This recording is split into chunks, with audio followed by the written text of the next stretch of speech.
Hi there and welcome back. So let us continue with our lesson, and what we will do now is we will go and implement Firebase Crashlytics, and that will help us to see the bug, or whenever your application crash, then we will have some record, or it will send the report to the Crashlytics server which is on a Firebase.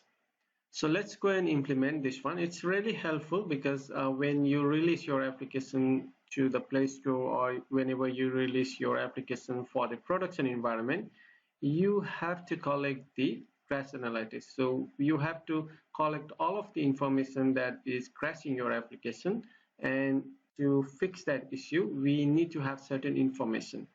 So for that, we will be using crash analytics from the Firebase.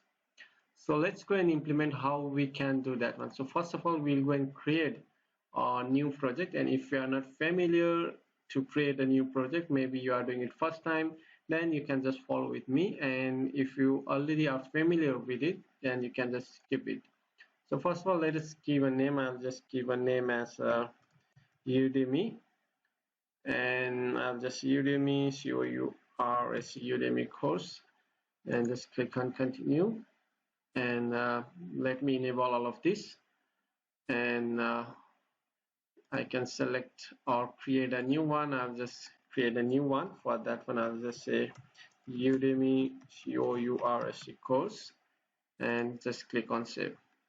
Just select the location, and by default it's US or United States, or you can change it to any other depending on your current location or any other thing.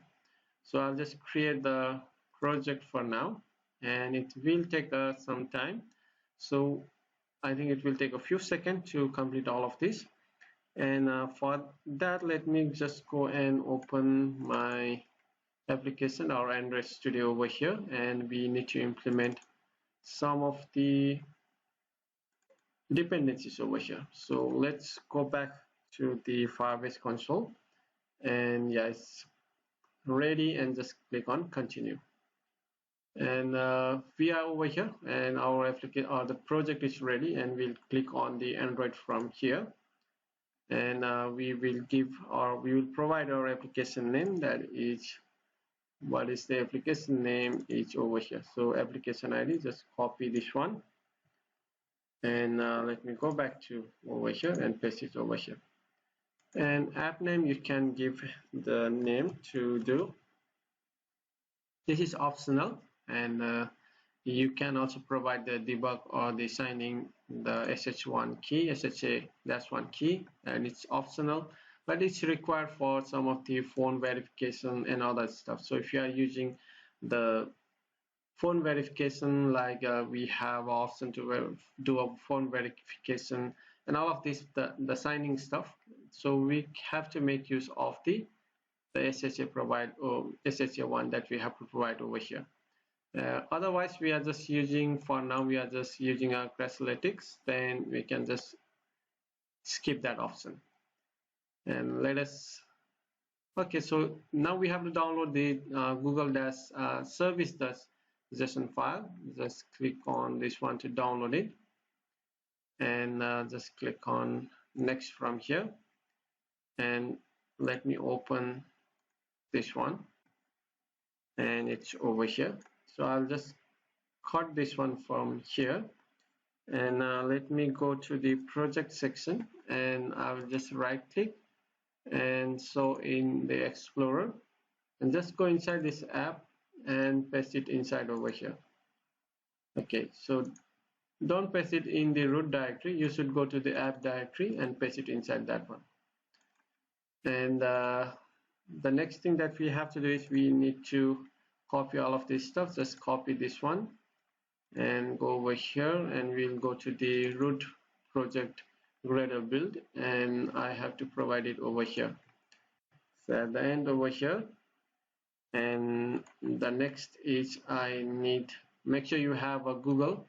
So I think we already have implemented that one. Yeah, we have a repositories from Google, and this means that it can download the dependencies from the Google repository. And then we still have some other, so I need to copy this one. Okay, so we already have that one. I think we need to copy this one, add this line, right? So com.google.gms.google-service. Copy that one, and we have to go to the app label build Gradle, and I will add it over here. And also there is some other stuff that we have to add. We need to implement this one, the dependencies. Just copy this one, and let us go back to the application, and let us implement it over here. At the end somewhere here, let me add it over here, or let me add it below here, and let me call this one as a FIRE, Firebase, and just copy this whole thing, and let us go to the root build.gradle, and let me paste it over here, that one, and let me add it over here, which is of equals to, and double quote over here, and copy this name and go and paste it over here. Just give a $sign, and we need a double quote, opening and closing double quote over here. And now we can synchronize the application, and just wait for the synchronization to complete. And the next is to just click on next, and now we need to checking if the application is communicating with our server. So we need to communicate